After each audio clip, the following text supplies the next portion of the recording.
Bonjour, bonsoir.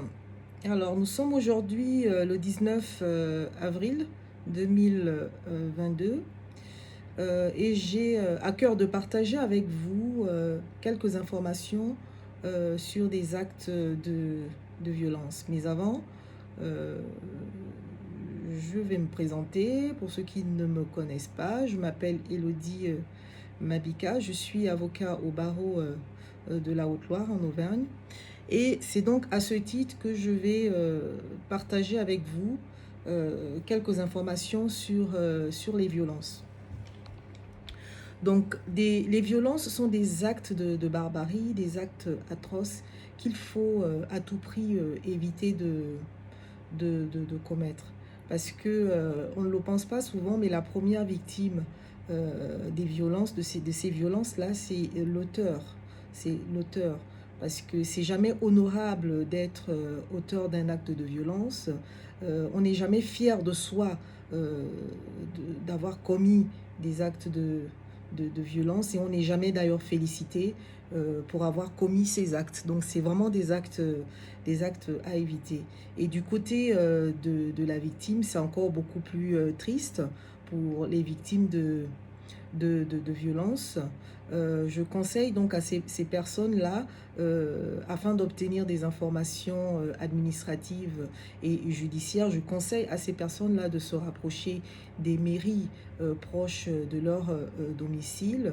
Souvent, il existe des associations d'aide aux victimes. Vous pouvez également vous rapprocher de ces associations-là qui vont vous accompagner pour toutes vos démarches administratives. Vous pouvez également vous rapprocher de la gendarmerie ou du commissariat de police proche de votre domicile pour obtenir des informations, voire pour un dépôt de plainte. Et si vous entendez en qualité de victime introduire une action en justice, vous pouvez également vous rapprocher d'un avocat qui va vous accompagner dans le cadre de cette procédure judiciaire. Donc, il existe plusieurs formes de violence. D'abord, les violences physiques qui sont plus connues. Donc, ici, l'agresseur va avoir un comportement, donc il va utiliser une partie de son corps. Ça peut être les mains, sous forme de... Donc, il va donc donner soit une gifle ou un coup de poing. Ça peut être les pieds, un coup de pied. Ça peut être la tête, un coup de tête. Ça peut même être tout son corps, donc il va donc user donc tout le poids de son corps qu'il va donc accompagner, qu'il va donc utiliser contre la victime. Et donc la victime, elle, de son côté, donc va recevoir tous ces coups-là. Donc j'ai une image qui illustre bien ce type de violence physique. Donc sur cette image-là, on voit donc un monsieur, donc sachant que les violences, il n'y a pas que les femmes qui sont victimes de violences, hein, les hommes aussi sont victimes de violences physiques. Donc sur cette image-là, on a un monsieur qui donne une gifle à une dame. Donc là, on est sur une illustration des violences physiques. Donc, pour prouver ces violences physiques, la victime peut se rapprocher de son médecin qui va donc établir un certificat médical qui va donc détailler les différentes violences subies par la victime, donc les lésions, les hématomes. On a également les violences verbales. Donc ici, l'agresseur va utiliser donc des mots humiliants, des mots dévalorisants, des mots blessants,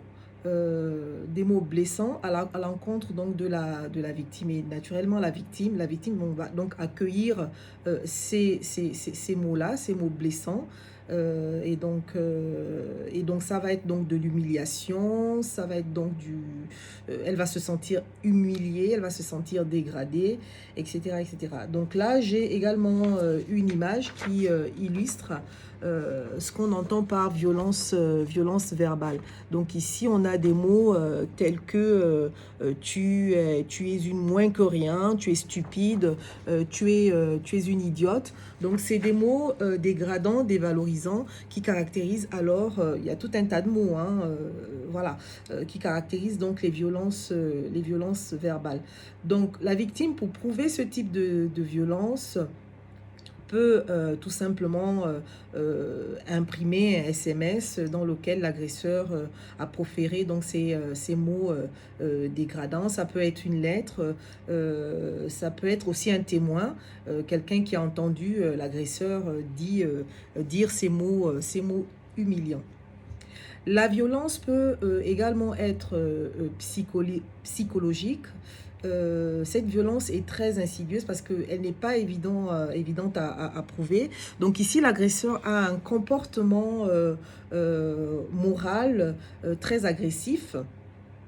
Donc l'objectif ici, c'est d'atteindre en fait le psychisme de la victime. Et donc ce comportement agressif, ce comportement moral agressif va donc avoir un impact sur la victime, qui va développer donc l'anxiété, la dépression, le stress, etc.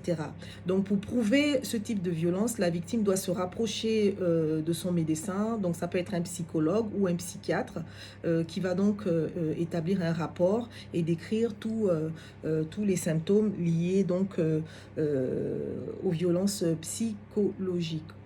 Il y a également ce qu'on appelle violence économique, qu'on ne voit pas souvent, mais ça existe aussi.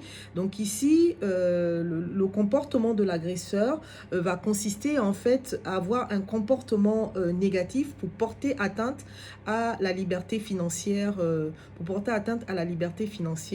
de la victime. Et donc la victime, elle, va se trouver donc privée de ses moyens de paiement ou de ses capacités, financières.